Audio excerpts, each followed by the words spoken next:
So if you wanted to find how you could be happy, where would you go? I went to the internet and searched up happiness and looked for the dictionary definition. And the dictionary definition of happiness is the state of being happy. I did not find that very helpful. So then I had to look up what the definition of happy is. And the definition that came up for happy is feeling or showing pleasure or contentment. Feeling or showing pleasure or contentment. And he used this example. It says, Melissa came in looking happy and excited. And then it gave all types of synonyms for happiness, or happy, cheerful, merry, joyful, jovial, gleeful, carefree, glowing, satisfied, gratified, radiant, sunny, ecstatic, exhilarated, euphoric, overjoyed, and the list just goes on. There's so many great synonyms for happy. It says, according to the dictionary, the opposite of happy is sad. So the other dictionary definition says having a sense of confidence in or satisfaction with a person. So we can be happy with a person, or we can be happy with something, like being happy with your own life. So when we talk about the state of being happy or happiness, do you have it? Are you happy with yourself? Do you feel like you're in a state of being happy? Are you happy with your own life? How do we obtain happiness? Well, to search deeper, I went to YouTube and listened to the talks from the experts. And they got on their stages and they gave TED Talks delivering powerful sermons about the secrets that they found of being happy. One man said he actually was a part of a study that took 80 years so that they could actually study people over their entire lives. And they studied men who ended up going and joining the war. I guess this was World War like I or something like that, or II, or whatever World War this was. And then there were these the men that didn't join the war, and they wanted to just see what their lives would turn out to be, if they would end up being happy in the end. And in the end, they found from their study that it didn't matter whether men had gone to war or not as to their happiness.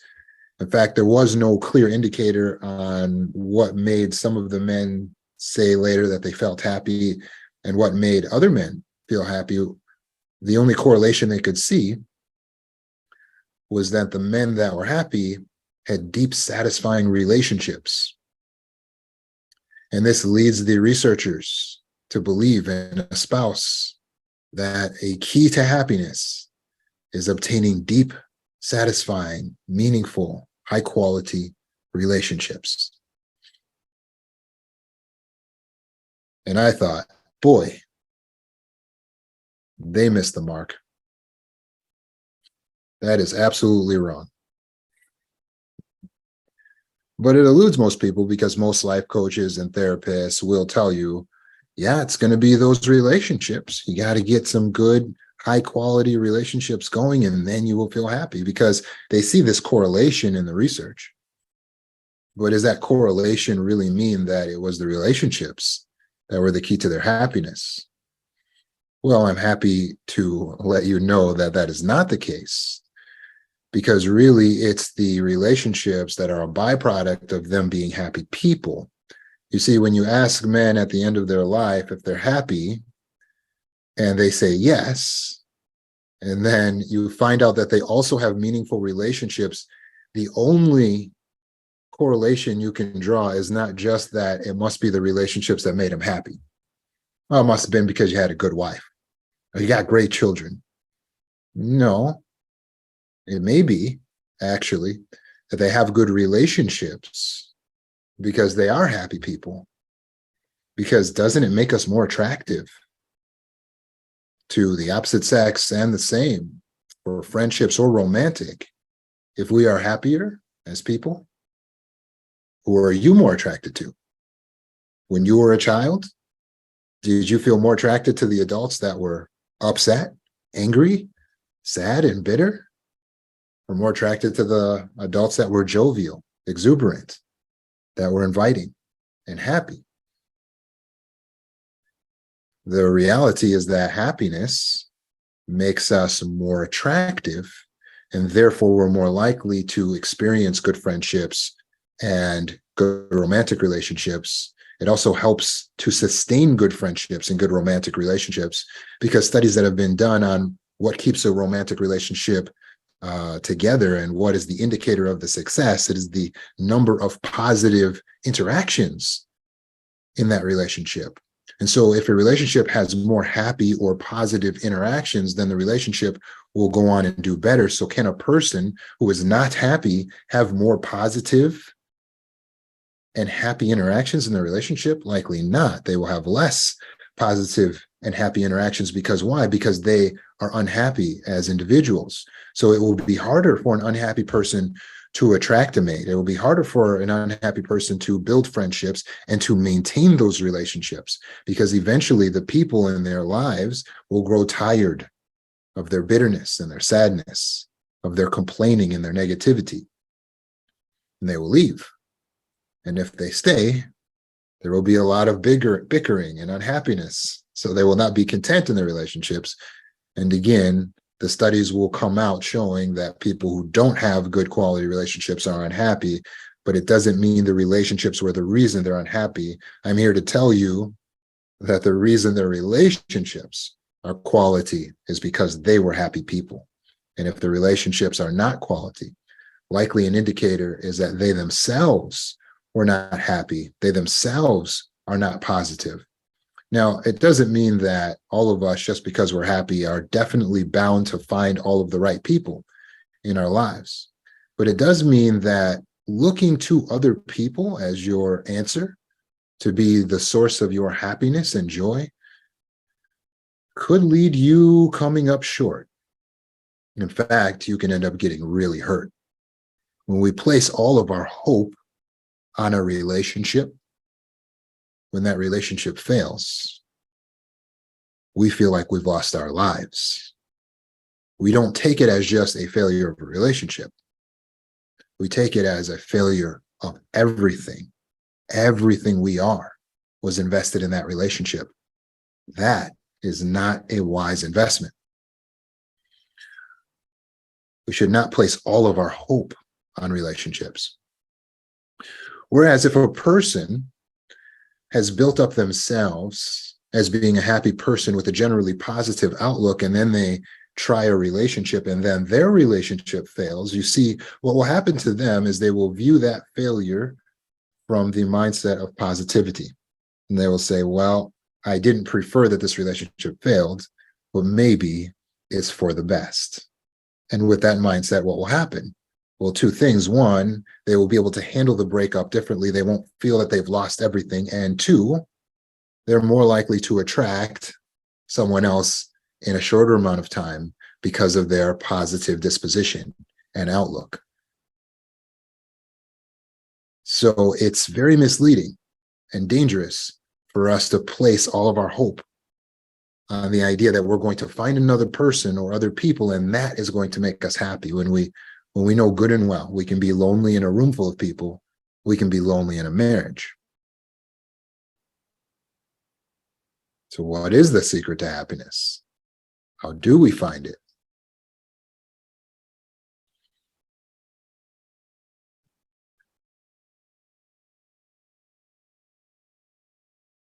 One woman who is an expert on happiness, and she goes around the country helping people to learn how to be happy, says that when she was a little girl, she woke up one morning to the sound of her father cooking pancakes. And he was listening to music and dancing in the kitchen. Now, this was strange. The reason is because a few years earlier, she had lost her mom, who was her father's wife, and he was really distraught. He was so sad after losing his mate that his disposition began to drop. And when his daughter would look up at her father and see him so sad, she thought to herself, is this what my father is going to be like now? Is this my new dad?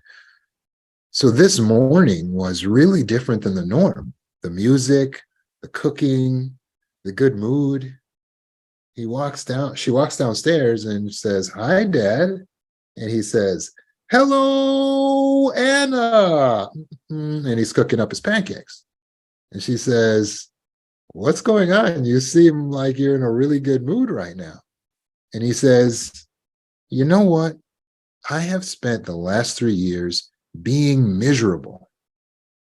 I've decided from now on, I'm going to be happy." And he continues cooking the pancakes. What's more miraculous about this situation that Anna observed is that he really went on being happy. He changed his job and went back, got a new certification, got a career that was more suited to him. He spent more time doing things he enjoyed, more time with his horses. He would exercise outside. He became a happier person. He took agency of his life. And she learned from this example. And later in her life, when she found herself in college, not feeling as happy as she wanted to be, she was spending too much time partying, she made a choice. And she said, "I want to be happy." And so she started pursuing her purpose and building her dream job and her career. And then she got to travel the world. She became very successful. And now she goes around teaching people about this concept of happiness, but it all comes from that lesson from her father. Did you catch what the lesson was? Where did her father get the happiness? Was it from his relationship? He lost his relationship with his wife. His wife died. So if his wife is dead, doesn't that mean he can't be happy until he finds a new one? No, no, no. Her father said, "I'm tired of being sad. I've decided I'm going to be happy." Yes, he made the choice to be happy. Anna has found out what many of us already know. Happiness is a choice. And we see so many examples of this. One real life story that I could tell you is about Nick, who was actually born without arms or legs. Now, that would seem like a major impediment to happiness and success in life. However, Nick refused to let his physical challenges define him or to limit his potential. So despite facing numerous obstacles, Nick chose to focus instead on what he could do. Nick chose to be happy. And so he learned to brush his teeth, type on a computer, swim, using his feet. And he developed a positive attitude, deep sense of faith. And that helped him to overcome his feelings of sadness, isolation. Nick went on to become a motivational speaker, author, inspiring people around the world with his message of hope and resilience.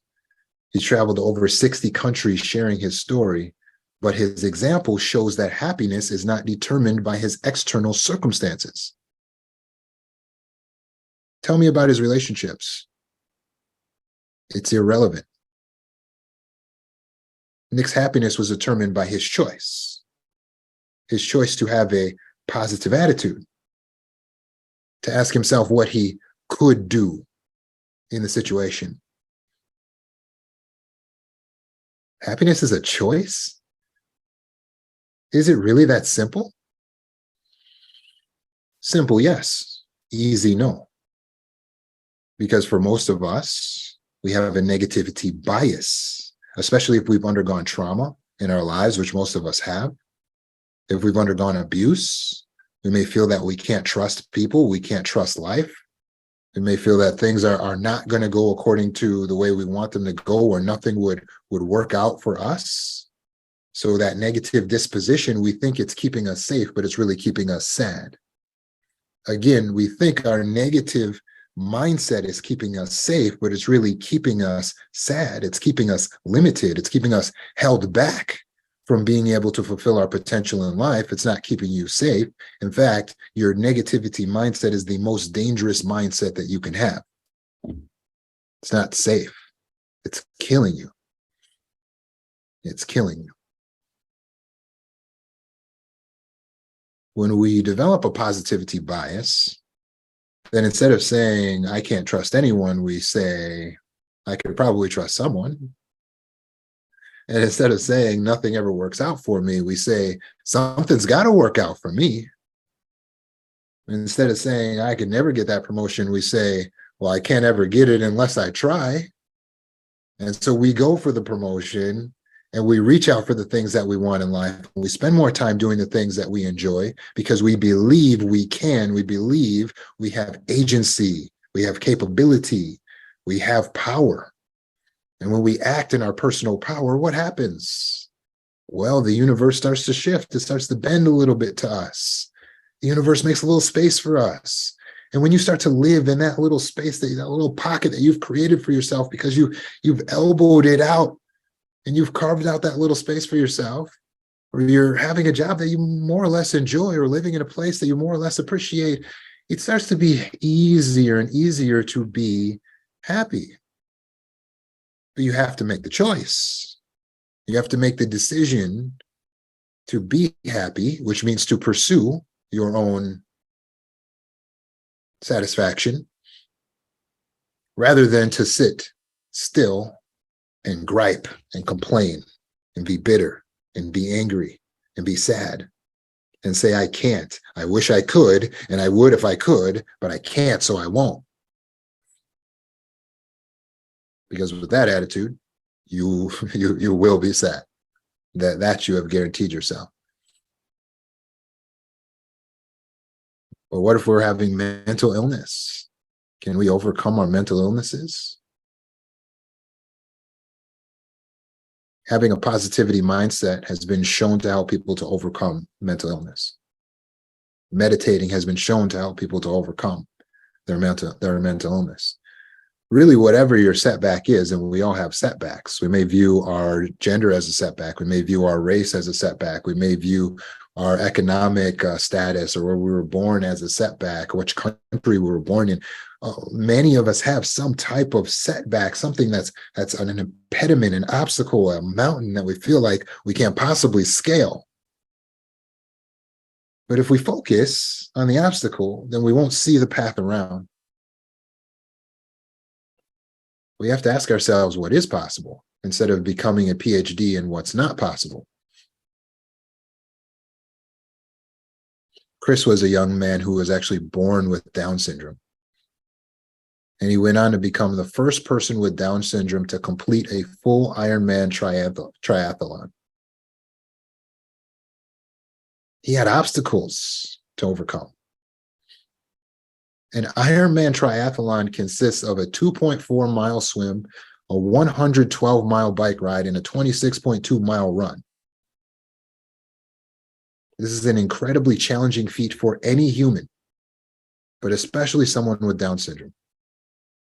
Chris's achievement is a powerful reminder that happiness is a choice. Despite facing physical and cognitive challenges, Chris chose to pursue his dream to become a completer of the Ironman triathlon. He trained for months. He pushed himself to his limits. He refused to give up. And along the way, he inspired countless people with his determination, with his positive attitude. And what did he have to say for himself? He said, I proved to myself and the world that anything is possible if you set your mind to it. He made a choice. We can set goals. We can pursue our purpose. Purpose is an objective. If you set out for yourself an objective, a purpose, something that you're working towards, then that will give you direction in life. That will help you to make decisions so that you don't feel like you're waffling between one thing or the other thing and trying to just please everyone else. Because you can't be happy if you're trying to please everyone else, because you're actually pursuing something that can never be obtained. It would be like chasing the pot of gold at the end of a rainbow. You can't make another person happy. Stop trying. I repeat, you cannot make another person happy. It's not your job to please other people. That's not why you're here. The only person you can really make happy is you. So make the choice. Make the choice to make yourself happy. And let go of the fact that you cannot please other people. Sometimes we please other people, or we at least try, because we think we're making ourselves safe. We figure This will protect me because then they won't get mad at me or whatever. We're not children living in a household with a narcissistic, abusive parent anymore. Recognize the reality you live in. You are an adult with agency, with ability. Now is the time to make sure that you are happy. Be happy. Make the decision.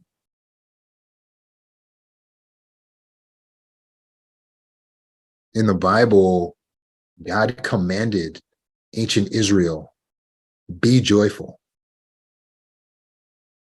Now, if happiness isn't a choice, then how is it that God can just command you to be happy? Well, maybe the maker of humans knew it is a choice. You can be happy.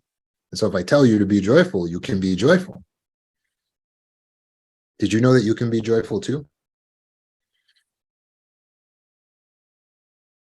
When I was 20 years old, I had a mentee, a young man that I was mentoring. He's probably about 17, 18, maybe 19 years old, and trying to help him to find how to pursue his life, like how he could go on to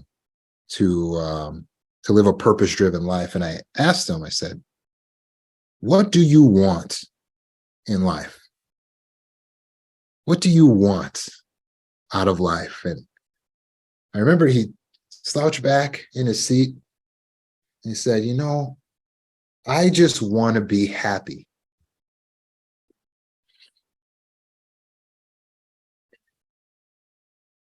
The problem with viewing happiness as an objective in life is that we miss what happiness really is. Happiness is not your goal in life. Happiness is a choice, yes, but how do we get it? We obtain happiness by reaping it.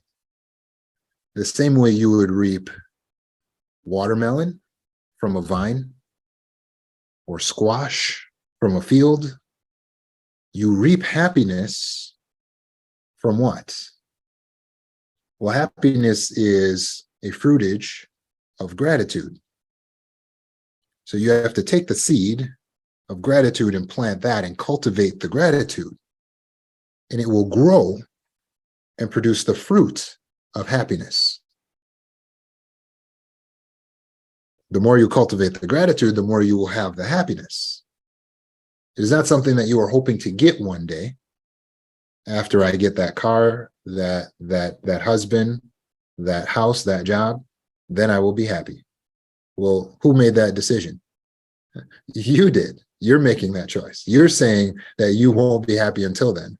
And so maybe that will be true. But probably not, because then you still don't know how to be happy, because the way that you find the happiness is by reaping it, by picking it from the field of gratitude.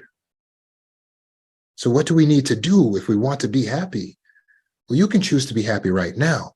Sow the seed of gratitude in your life. Practically speaking, we can use gratitude meditation.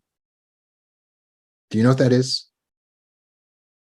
Gratitude meditation is just where you take a moment of silence and you just think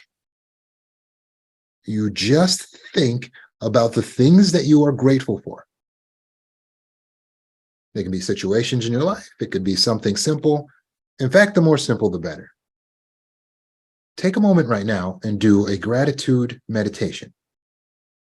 I want you to just think about 3 things in your reality that you are grateful for.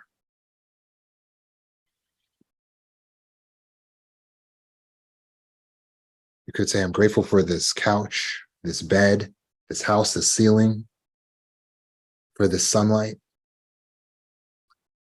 I'm grateful that I have breath in my lungs. I'm grateful that I have 2 legs, if you have them. I'm grateful that I have 2 eyes, if you have them. Whatever you have, meditate on that and allow yourself to feel a sense of gratitude for it. When we cultivate the attitude of gratitude, we will reap what?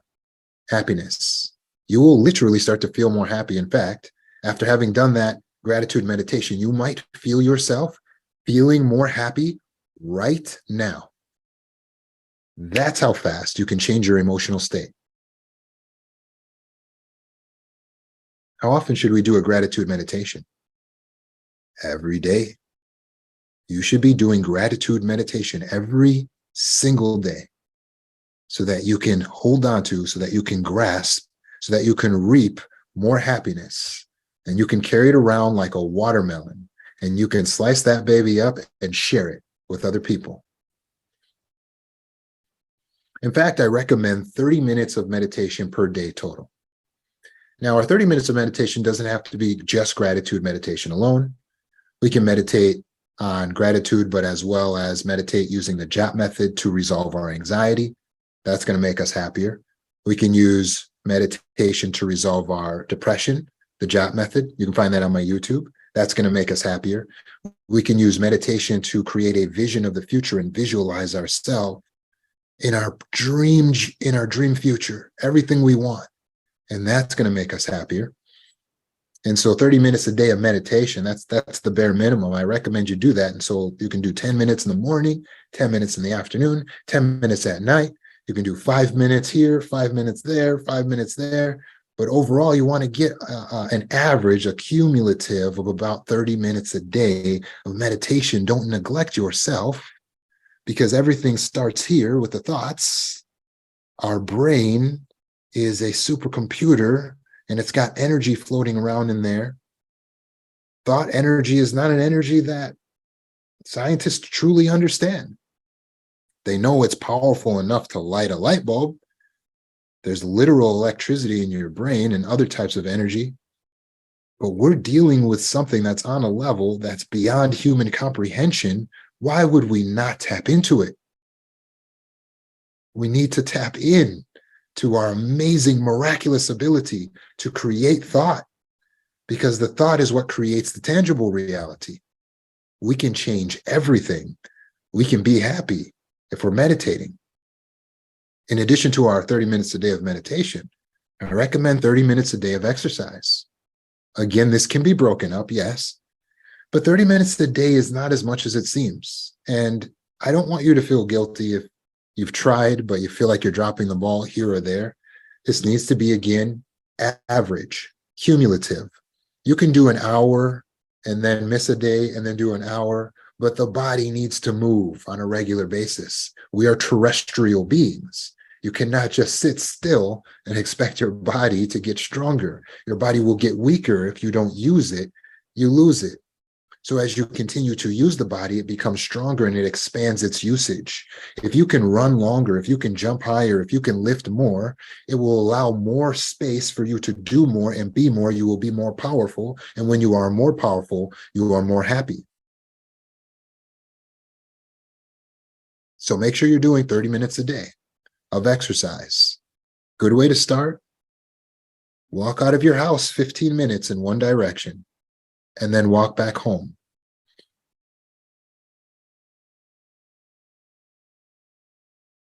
Finally, we need 30 minutes a day of edification. Our edification is what you're feeding yourself, what you're educating yourself on, what you're taking in the thought realm, in the energy realm. So what should you be listening to for 30 minutes a day? Should it be the latest pop music? Should it be the crime documentaries? Edify yourself with what's going to build up, what's going to feed the soul.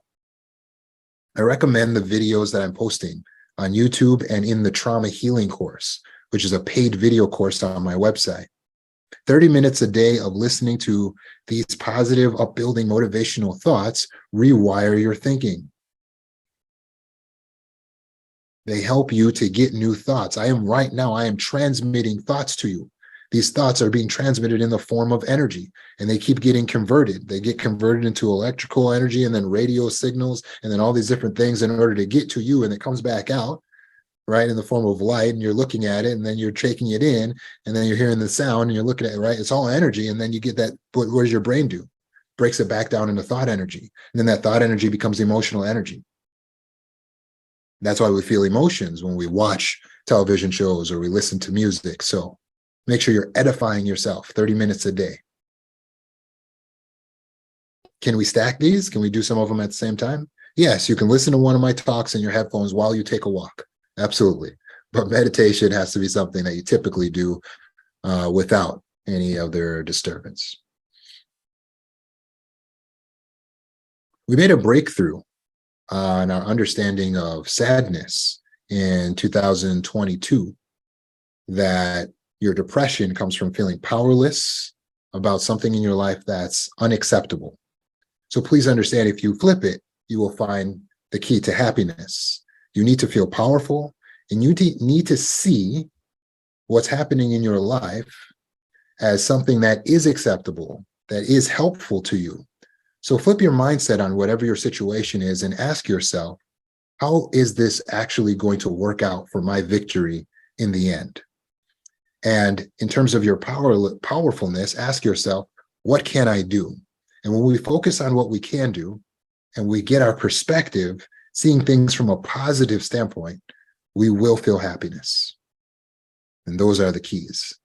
I hope you caught them all, because it could be a long time before I post this video. If you haven't caught them all, you can feel free to read the article that's on the website that talks about happiness, mindfree.org. There you can also get my book, Shocks About Happiness. You can schedule an appointment with me or a therapist trained by me, and you can join the trauma healing course. Thank you so much for being here. I appreciate all of you so much. And I look forward to continuing to work with you. I will see you on Wednesday night, same time, same channel. Have a good night. Thank you, Roman. Thanks, Roman. Thank you, Roman. Fabulous. Thank Awesome. you, Roman. Yes, thank you. Thank you. Thank you, Roman. Such a gift to each of us. God Wow. bless you. God bless you. Yes. Thank you. You're awesome. Thank you. Thank you, Roman.